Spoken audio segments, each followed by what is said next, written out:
Moja cesta začala hľadaním odpovedí na otázky, prečo som v detstve dostala tie ťažké skúšky, čo som sa z nich mala naučiť, aké je moje poslanie.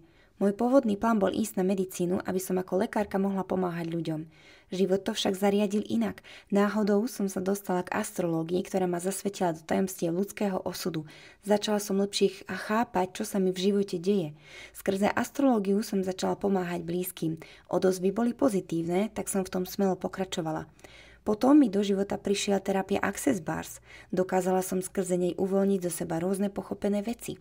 Bola som inšpirovaná ďalej sa rozvíjať a hľadať ďalšiu metódu na prepísanie svojich podvedomých vzorcov správania či blokov. Meditačná technika Theta Healing vo mne prebudila hlboké liečebné schopnosti a pomohla mi prekonať strachy, traumy, krivdy a nízke sebavedomie.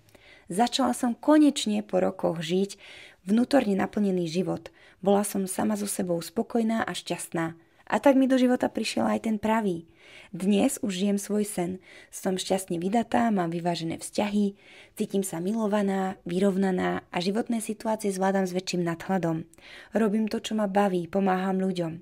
A verím, že moja cesta môže byť inšpiráciou a môžem pomôcť aj tebe zmeniť život smerujúci k tvojim snom. Doteraz som pomohla viac ako 300 klientom. Ak cítiš, že potrebuješ pomoc, tak neváhaj ma kontaktovať.